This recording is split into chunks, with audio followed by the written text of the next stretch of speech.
And we are live. Hello, everybody. And hello, Daniel. Thank you so much for joining today. For those of Thank you you for having who are, me. so I know it's the morning. We're doing a bit of time traveling here. It's evening for me on the 29th. It's the morning of the 30th for you. And I just appreciate you hopping on from the other side of the world to talk about your books with us. And if you're watching on YouTube or Facebook or Twitter, we're doing this live so that you can ask your questions about writing, about Daniel's books. Drop them in the comments as we chat. Daniel Pagan Murphy is an incredible author who writes different kinds of fantasy. Last year I read Luna Reyes and the Emperor of Light. That was one of my 19 five-star reads. So, I mean, it's been really great to talk to three of my five-star read authors last year. And such a privilege to have you on. So, for those who don't know you already, why don't you introduce yourself and tell us a little bit about your books? Okay, well, I'm half English and half Spanish, and I grew up in Spain, but I now live in Taiwan, and I've been here for 12 years, and I think it's influenced a lot of my writing, living in Asia and living abroad. So I kind of try to write fantasy, but get in inspiration from everyday events and things that I see when I travel around or walk around the city. So I always try to include stuff like that in my books. And I mostly write fantasy and young adult stories for kind of, yeah, middle grade to young adult readers for the most part. Mhm. Yeah, and you've got a wonderful. One of the things that I think you do wonderfully is that you include diversity in your books Mhm. in a very natural and realistic way.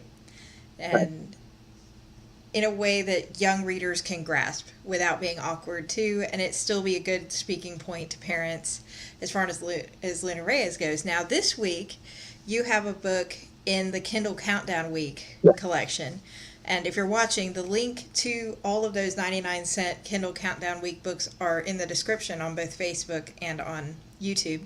But tell us a little bit about that book specifically because it's one I haven't read yet. Okay. So that book is called The Four and the Fragments of Madness. And it's actually a sequel to the first book I ever wrote, which is The Four and the Daughter of the Stars. So the main concept, I can't really say too much because of spoilers, but the main thing about that book is it's more of a kind of almost like a superhero kind of story with like kids from different parts of the world, four people from different corners of the globe that suddenly start to get these strange powers that they don't really understand, and how they start to discover and find out what those powers are and who they are and where they're coming from.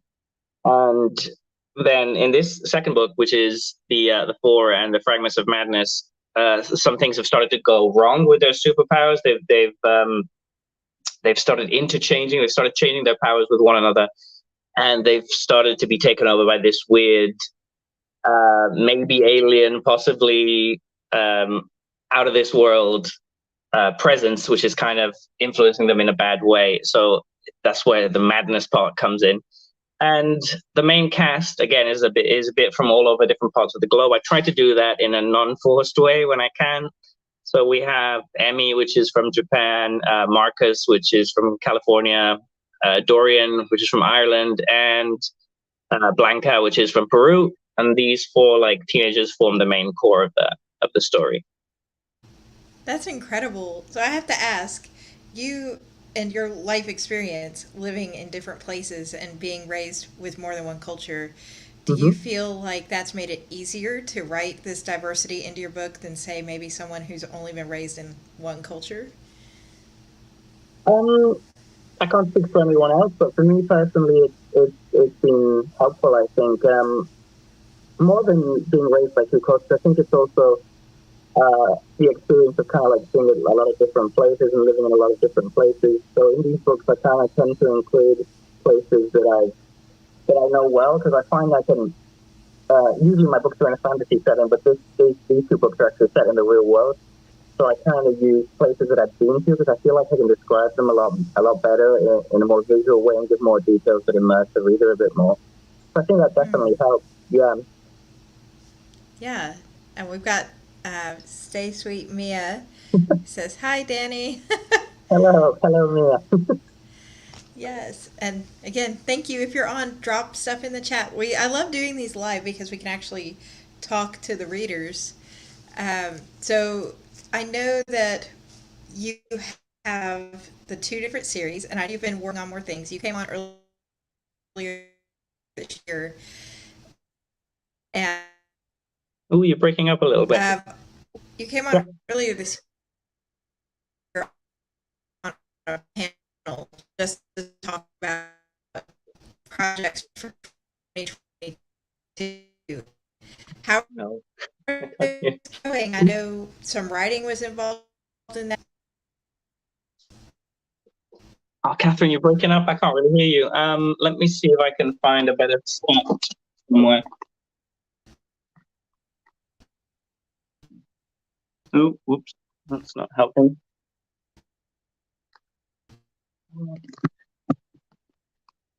Hmm.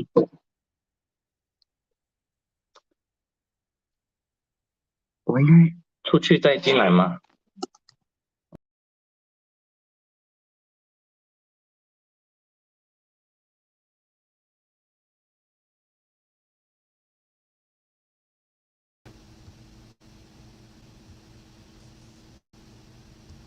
Okay, sorry everybody. It looks like we had some connection difficulties. I'm seeing if I can get Daniel back in.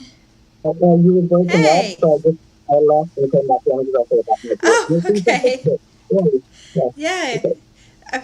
As much as I love technology, it can be a little complicated when there's so much distance. Right. I mean, it's absolutely amazing if you think about it, that we can have a live conversation at I don't know how many miles apart. Yeah. So anyway, I was just saying that earlier this year you came on the panel and you were talking about your writing Right. projects for the year, and you had a lot of writing planned. How are those going? How are the books releasing? And Well, the main one is to finish the second Revelations book. I'm almost there. I've been almost there for like 2 months, to be honest. I'm a little bit stuck. And also, like, because of the pandemic starting to hit hard a little bit here, we haven't really had much COVID for 2 years, but suddenly we're getting it, which means that work has been really busy. I work at a school, so I've had to do online teaching and planning and all this stuff. Not to make excuses, even though it's totally an excuse, but I'm around 10,000 words off, which is not very much, but I need to just get down and get it finished. I think, yeah. the ending is the hardest for me It's super hard, yeah. to write in any book. For sure. I So totally agree. I've always wondered why that is. I don't know about you, but I personally don't always set out with a defined ending. I'm very much a pantser, I guess, somebody who just like writes as they go along. I don't really plan stuff out. So sometimes I'm like, oh, wait, I'm here, and what do I do now? Yeah. I kind Yeah. of just like that to you. Let's see. Japan part is my favorite. I love Kappa. I also love Kappa. Honestly, it was seeing the Kappa on the cover of Luna Reyes that made me pick up the book, because on Easy Discovery, the reviewers can pick books for our genres from a pool of books, and you can submit directly to an author or to a reviewer. But if I have more than three, like if I have three, my queue is full, and that book will go into the other queue of other vetted fantasy reviewers. So it depends. It depends how many you pick then. Yeah, yeah. So I was scrolling through, I had some spots open, I was looking for a read, and I came across Daniel's, and I didn't know Daniel before that, and I saw the Kappa, and I was like, that is a Kappa on the cover, and I must read this book. I'm glad you liked it. Sorry about the technical difficulties, Zara. Yeah, we're back now. I hope. We're gonna cross our fingers. Currently going through Luna Reyes, really loving the world and story. Well, thank you so much, Thomas. That's very kind. And thank you, Mia, for liking the Kappa. Yes. So I got the feeling when reading Luna that it was very inspired by a lot of the classic epic fantasies, but in a very original, very new way. And I'm wondering for this other series, because I haven't read either of the books about the four, how does that compare? Because you said, it's our real world, and Luna Reyes, she's dragged into another world. Yeah. Is it still that epic fantasy feel? Is it more urban fantasy? Okay. I am quite sick. It is really an urban. I think it's more. I would say it's more like urban or paranormal fantasy. Yes, it kind of involves more like how can I say this? More of a activity in the real world and stuff that kind of I don't want to say what's it called, reality, fantastic reality, no, what's the word for it, realism, something realism, I can't think of the word right now, but it's kind of, yes, just living in the real world, and then these fantastical elements are thrown in. So I would say it's it's a little bit more mature as well, so it should appeal to like slightly older kids or older audiences, because I think, as you said, Luna Fantasy is a little bit more just traditional kind of fantasy that doesn't necessarily uh, appeal to kids in their later teens. This has a little bit more, maybe slight bit of romance in it. It has a little bit more of like a little bit more violence, a little bit more graphic, just a bit darker overall. So maybe for a little older audience, because I think I, Luna would be I would say. perfect for that 8 year old, 9 year old, Hmm. beginner, middle grade up. And Yeah, um, oh, it's a bit more Luis, hey, teen. Luis. Luis says, loving Luna Reyes. Initially, it gave me a never ending story and Narnia vibe. Oh, thank you, Lee. So that's it. Yes. Got a little bit of the Hobbit vibe going on in there too. Just some great vibes. And then it's really the originality that you bring to your characters. And I'm so Mm. sorry you're sick. You really trooped it out to be here with us. It's absolutely, and I'm really loving the interview. So not at all. I'm enjoying it, and I'm very happy to do it. I have to go to work anyway, so I might as well get up for an interview. It's fantastic. So how did you get into writing, especially for younger readers? Is it because you're a teacher? Yes, I think that was one of the things that kind of pushed me to towards writing. I've always really enjoyed writing and making up stories and kind of fantasy worlds since I was a kid. Um, and then I think that being a teacher, I can kind of get a feel of what kids like and don't like, because I get to talk to them every day, and the children I teach are usually quite young, so they're like in the 6 to 12 year old bracket, just elementary school for the most part. So I can kind of see what they might enjoy, what they don't, and that kind of gives me ideas. Sometimes the kids themselves inspire some segments, something funny they do in class or something silly they say, and they'll be like, "Oh, that's a good idea. Put that in a book." Yeah. Mhm. So you're living in Thailand, right? Taiwan, Taiwan. Taiwan. So have you thought about translating your books into more than one language? Uh, yeah, I have actually. I was thinking about doing it into Spanish. I, the cost of translating is really expensive, so it'd have to be whether I can do it myself at this point, which I think I one day probably I probably will one day, but it will take a long time. And I used to have a YouTube channel that was quite big here in Taiwan, so a lot of my Chinese language followers wanted to read the books, but I was like, I can't. I mean, I speak Chinese, but I don't think I can translate a book into Chinese. That would have been too much work. So maybe one day, if the books ever take off a bit more, I'll get them translated into other languages. Mhm. And all the kanji that you have to Yeah, know to write a yeah. book in a different All the language. Yeah. yeah, all the characters would take like forever to translate. Yeah. Hmm. So we got a question after our last live, and I Yeah. found it when I was looking through the old files today, and it was, do Huh? you have a graphic novel in the works for your books?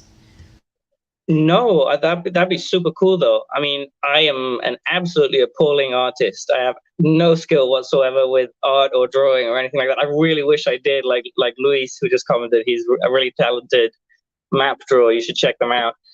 But like, I have absolutely none of that. So if I did, I'd have to find someone that could kind of um, bridge that gap and help me draw and just write the story. And then that's not Yeah. cheap either. I think if you're watching Mm, and you're a yeah. reader, yeah, they like all of our authors for the last 8 days have been indie authors, and that means that we pay for 100% of all our costs out of pocket. And we love what we do. We do it to connect with the readers, but we do have to budget all that in, and art costs funds and translation and everything, like you said. Oh, Luis says thank you. Yeah, we actually did an interview with Luis, Mhm. gosh, a couple days ago, I think. Yeah. It's all muddled together now. You can find it in the playlist on my channel. And I have the link to his map making in the description box there. But who did your covers, Daniel? They honestly look great. I have so it's a Taiwanese artist that lives in Japan. I've worked with him now for all three of the three or four, all four of the covers that I've done so far. And I think it's amazing how he's been progressing as well, because the first cover was a lot more simple. I think it was one of his first like cover works, but this is like after a few of them, they look amazing right now. I really like the work he does. And the new Luna one, the cover's already made for whenever I actually finish the book. But yeah, I think he did a fantastic job in all of those. They're very detailed, and he always kind of seems to know exactly what I'm going for, even though my descriptions are not always very clear. So kudos to him. Yeah. Uh, yeah. So, you revealed the new cover yet, or do we have to I like think follow you and hope to see it? no, I think it's on Instagram. I think I did post it on Instagram, but it doesn't have the lettering, the title yet, because the title is also a work in progress. Um, but it has the actual art for the covers on Instagram, yeah. And it's like the Luna is sailing on a like pirate ship in the open sea, and yeah, that's the kind of vibe, like a piratey kind of vibe. Yeah. I love So I've pirates. got the link to Daniel's Instagram in the comments. Well, not the comments, in the description if you're watching on Facebook and YouTube. And if you're watching on Twitter, you'll have to hop over to either Facebook or um, to YouTube to see the links. Sorry, Twitter won't let me drop them in there. But got a couple other pre-submitted questions, and then we have a Okay, lot of people watching live. So if you have questions, feel free to nice. drop them. But one of them was, do you find it difficult to write for young authors as opposed to writing a main character who's your age? For a young audience, is that the right for Yeah, I like think it's young? supposed to be young audience. Um, Not at all, actually. I guess I'm really immature as well at heart, so I guess I guess I don't have trouble accessing that kind of. I'm always joking around, and I find like the 6-year-olds find me more funny than my adult friends.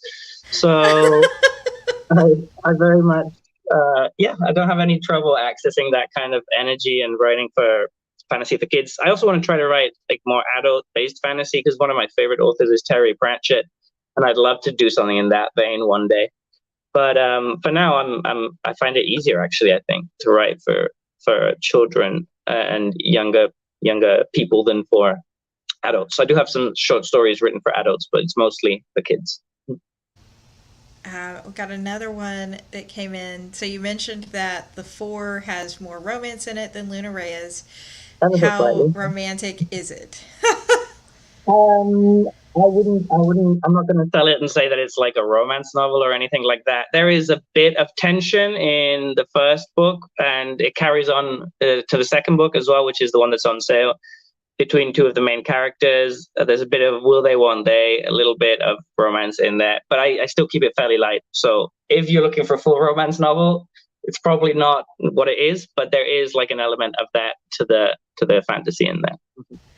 And that makes sense too, considering like the target age of the main characters to Right. progressing. And there is some light romance in Luna Reyes too, but it's Hmm. not. It's not. Ever so slightly. Yeah. Hi, Shanna. Shanna says, "Hi, Daniel and Katherine. Great interview. Love hearing about your book." Thank you, Sana. Yes, very excited. So this one is, if you had to pick one series or the other. Oh, that's, I just hate questions like that. I'm sorry, but I'm going to ask it because I love the Okay. readers. If you had to pick one series or the other, which one would be your favorite? Those are really difficult. I really have a soft spot, I guess, for the four because it was the first one I wrote.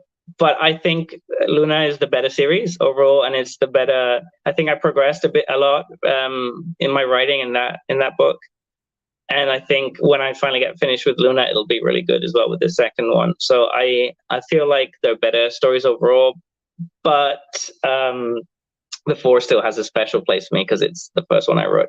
I know that's cheating because I kind of said both books, but please forgive me. Yeah. Yeah, no, it's like asking an author to pick between their kids. It's Yeah, like right. I can't. They're both have such different and great characteristics.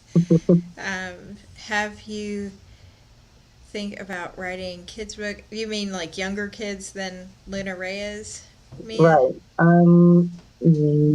So if it's like writing, yeah, like a little storybook for like younger children, yeah, I would actually really like to do that.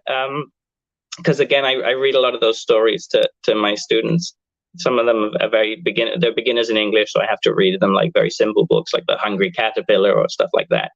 So I think that'd be cool, but I'd have to again find a nice illustrator because with kids books, when they're very small, the pictures matter almost more than the words. So you'd have to have someone that is very talented as an artist.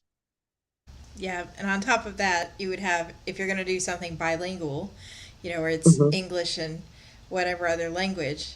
Like Hungry Hungry Caterpillar has Peko Peko Al Mushi, but Oh, you would have is to that find a Japanese? translator and the Was that Japanese? Or, yeah, the Hungry oh, Hungry Caterpillar in maybe. Japanese, Yeah, which is really intriguing. But again, you got your translator and your illustrator then if you're going to go that route.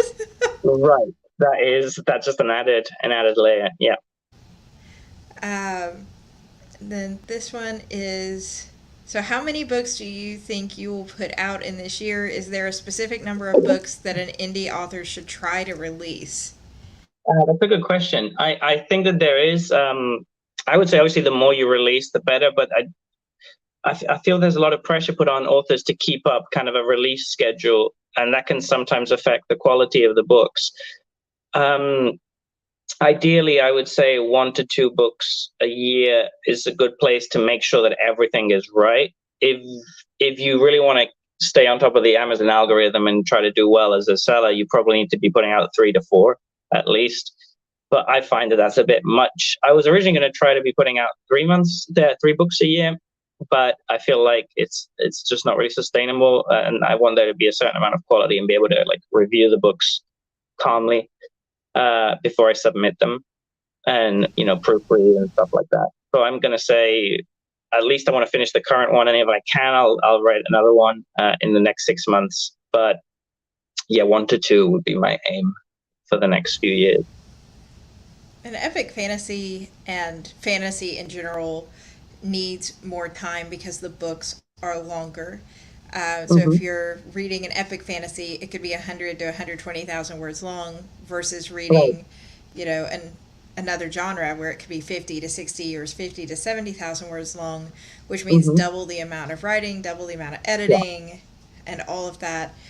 Um, but one of the reasons I love doing these lives is because it puts readers in connection with other authors within their genre.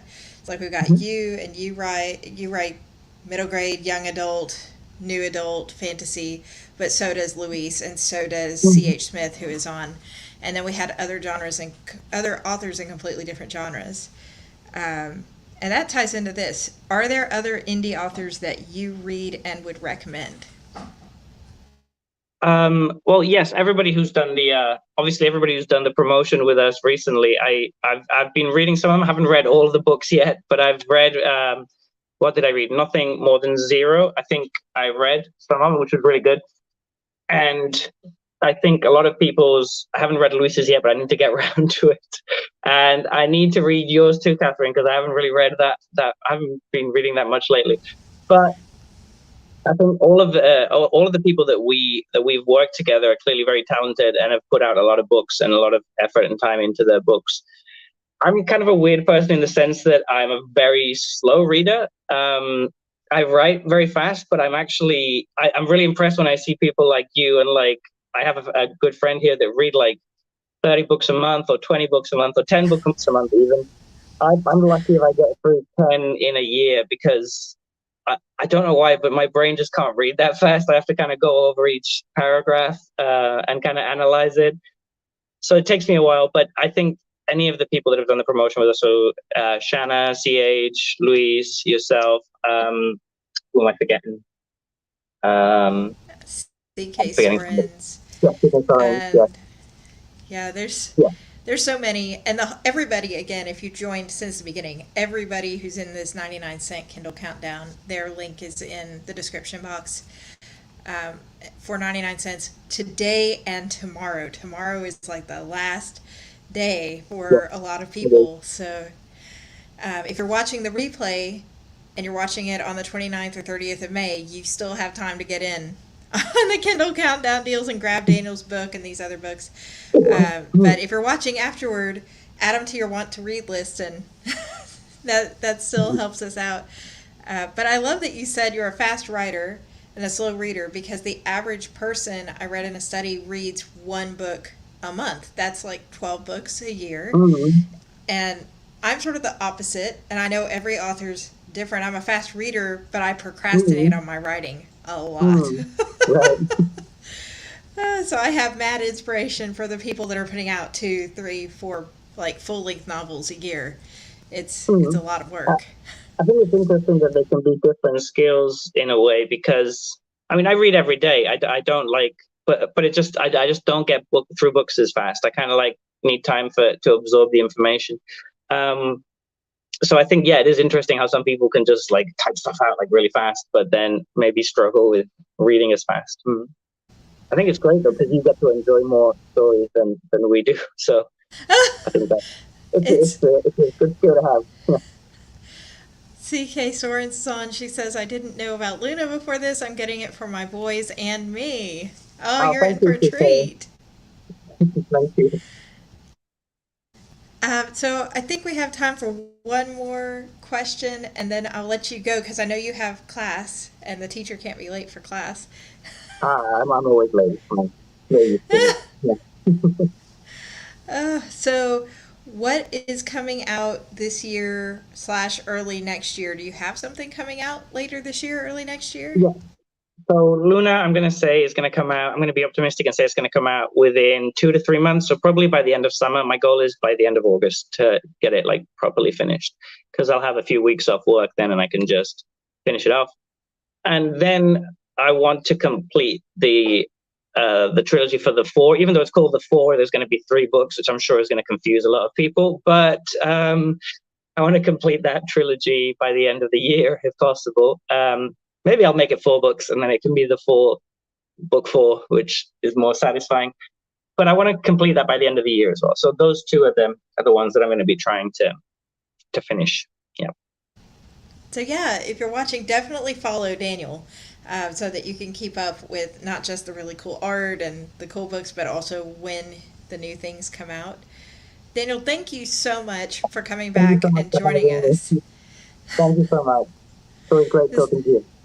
Same, thank you. And thank you to everybody who has tuned in. We have one last interview, but it is by no means the least. We have Shanna, who is going to join us tomorrow, the 30th, to talk about her book in the Kindle Countdown week. And if you want to watch any of the other from the last 8 days worth of authors, again, you can watch that in the live Indie Author Live Chat playlist on my YouTube channel. Thank you so much, everybody. Take care. Thank you. Bye-bye. Feel better, Daniel. Yeah, I will. Hopefully. Yeah.